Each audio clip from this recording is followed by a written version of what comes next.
Hey everyone, Dreamlight Kingdom here. So today's video is going to be a bit different. Instead of my usual news-focused videos, I'm going to do the complete opposite of news and speculate wildly about where the story for Dreamlight Valley might be headed, based on what we've seen of the story so far, along with my own interpretations of the themes present in modern Disney storytelling. What crazy theories have I cooked up? Find out up next.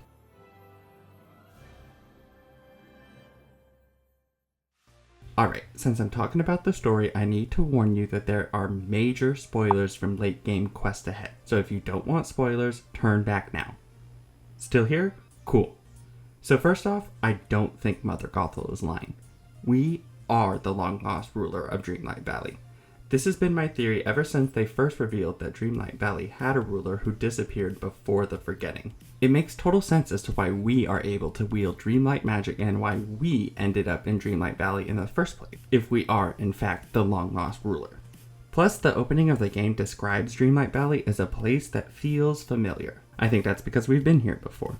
Now, where I think my theories differ from most is that I don't think Maleficent, or any other Disney villain, is responsible for the Forgetting. I think we are. Hang on, before you click away, give me a chance to explain why. One of the first things that made me think we are responsible for the Forgetting is the cutscene that plays after Merlin tells us where to find Ursula. The shadowy figure's feet in that cutscene look an awful lot like the shadowy versions of a player model's feet would look. Not only that, but it makes thematic sense that we would be the ones to inflict this pain on Dreamlight Valley. Think about it. This was the place we created in our childhood, a safe place filled with all our friends, a place we could escape the struggles of growing up, which is all well and good for a child. But at a certain point, society expects kids to grow up and leave that valley or childhood behind. So once we finally caved to the pressure and put all that quote-unquote baby stuff behind us, the Forgetting fully set in, because our imaginations weren't there to power and protect the land. But the joyful memories we have from our childhood are incredibly powerful things. That's why Dreamlight Valley never fully faded away. For more evidence, we can also look at some of the journal entries and see that it's clear the ruler was struggling with depression and isolation, which are very common feelings for teenagers to start having as they head into adulthood.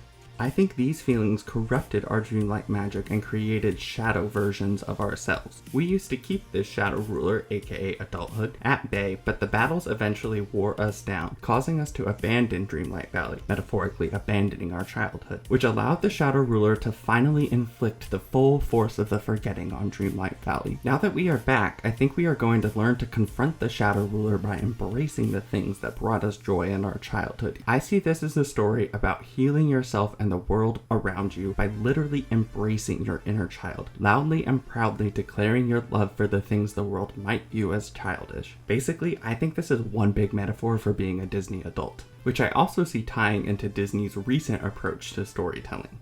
Now, what I mean by that is that there has been a shift in the way Disney uses their villains in their stories. Gone are the days of jealousy, witches, and evil stepmothers. The modern Disney villain, if you can even call them that, is more often than not trauma. Whether that be generational, like with Abuela, Wenwu, or Ming Li, or childhood, like with Gabby Gabby, Screenslaver, or Taka. Now before I go any further, I just want to make it abundantly clear I am not calling Abuela or Ming Li a villain, but they are the antagonist of the story. Their wants directly conflict with the protagonist's wants, which is the role of an antagonist. That doesn't mean they are bad. I see the Shadow Ruler as this type of antagonist, one who causes pain, but likely not intentionally. This is just all they know. They are made up of darkness and need to be shown there's light in the world. Just like our growing up, we have to learn to be okay with the dark parts of ourselves that we wish were different. Once we can do that, we can truly start to heal. And I think that that is what this story is going to be all about. But what do you think? Is it possible we are the ones causing the Forgetting? Or am I totally out of my mind? Let me know in the comments below. Don't forget to follow me on social media for more up-to-the-minute updates. You can find me on all social media at Dreamlight Kingdom. Thanks for watching and have a great day.